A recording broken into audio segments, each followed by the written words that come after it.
Channel CB breaking news.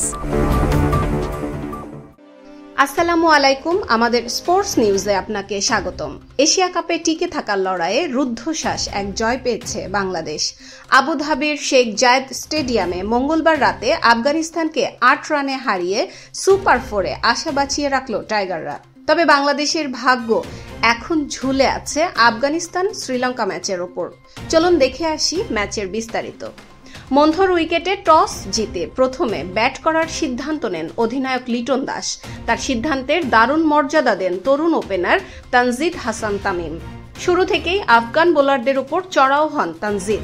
মাত্র ৩১ বলে ৫২ রানের এক বিধ্বংসী ইনিংস খেলেন তিনি, যার মধ্যে ছিল ৪টি ৪ এবং ৩টি ছক্কা। পাওয়ার প্লের ৬ ওভারে বাংলাদেশ তুলে নেয় ৬০ রান, যা একটি মজবুত ভিত গড়ে দেয়। আরেক ওপেনার সাইফ হাসানও ২৮ বলে ৩০ রানের গুরুত্বপূর্ণ অবদান রাখেন। ১০ ওভার শেষে বাংলাদেশের সংগ্রহ দাঁড়ায় ১ উইকেটে ৮৭ রান। তবে এরপরই ম্যাচে ফেরে আফগানিস্তান। তাদের স্পিনাররা চেপে ধরেন টাইগারদের। নূর আহমদের পর লিটন ও তানজিদকে ফিরিয়ে দেন। রশিদ খানও তুলে নেন ২ উইকেট। আফগান স্পিনারদের দাপটে শেষ ১০ ওভারে বাংলাদেশ মাত্র ৬৭ রান যোগ করতে পারে। নির্ধারিত ২০ ওভার শেষে ৫ উইকেট হারিয়ে টাইগারদের সংগ্রহ দাঁড়ায় ১৫৪ রান। ১৫৫ রানের লক্ষ্যে ব্যাট করতে নেমে শুরুতেই বিরাট ধাক্কা খায় আফগানিস্তান। ইনিংসের প্রথম বলে নাসুম আহমেদের শিকার হন হজরতুল্লাহ আতাল। নাসুম তার প্রথম ওভারটি উইকেট মেডেন নিয়ে স্বপ্নের মতো শুরু করে এনে দেন বাংলাদেশকে। পাওয়ার প্লেতে আফগানিস্তান মাত্র ২৭ রান তুলতেই হারিয়ে ফেলে ২ উইকেট। এরপর কিছুটা প্রতিরোধ গড়ার চেষ্টা করেন রহমানুল্লাহ গুরবাজ। একটি ক্যাচ মিস করলেও নিজের বলে নাইবকে ফিরিয়ে সেই ভুলের প্রায়শ্চিত্ত করেন রিশাদ হোসেন। পরে রিশাদের শিকার হন ৩১ বলে ৩৫ রান করা সেট ব্যাটসম্যান গুরবাজও। নিয়মিত বিরতিতে উইকেট পতনের ফলে আফগানিস্তানের প্রয়োজনীয় রান রেট ১০ ছাড়িয়ে যায়।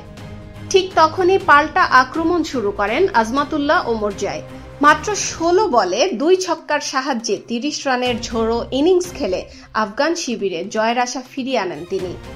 কিন্তু ম্যাচের এন্ড মুহূর্তে তাসকিন আহমেদের একটি চতুর স্লোয়ার বলে ওমরজাই আউট হলে ম্যাচের নিয়ন্ত্রণ পুরোপুরি বাংলাদেশের হাতে চলে আসে।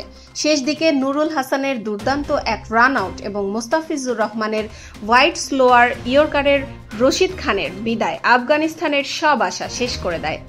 ১৯.২ ওভারে ১৪৬ রানে অল আউট হয় আফগানিস্তান। বাংলাদেশের বোলাররা এদিন ছিলেন এক কথায় অসাধারণ।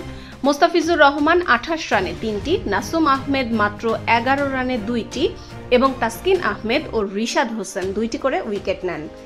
এই হারে টেস্ট খেলুড়ে কোনো দেশের বিপক্ষে ১৪০ রানের বেশি রান তাড়া করতে নেমে ১২তম বারের মতো ব্যর্থ হল আফগানিস্তান। জয়ে বাংলাদেশ এশিয়া কাপে টিকে থাকলেও তাদের সুপার 4-এ যাওয়া নিশ্চিত নয়। এখন টাইগারদের তাকিয়ে থাকতে হবে ১৮ সেপ্টেম্বর অনুষ্ঠিত হতে যাওয়া আফগানিস্তান বনাম শ্রীলঙ্কা ম্যাচের ফলের দিকে। সেই ম্যাচের ফলাফলের উপরই নির্ভর করছে বাংলাদেশের ভাগ্য। খেলার সবশেষ আপডেট পেতে আমাদের চ্যানেলের সাথেই থাকুন। ভিডিওটি ভালো লাগলে লাইক ও শেয়ার করুন এবং চ্যানেলটি সাবস্ক্রাইব করতে ভুলবেন না। ধন্যবাদ। Subscribe now for daily news and updates.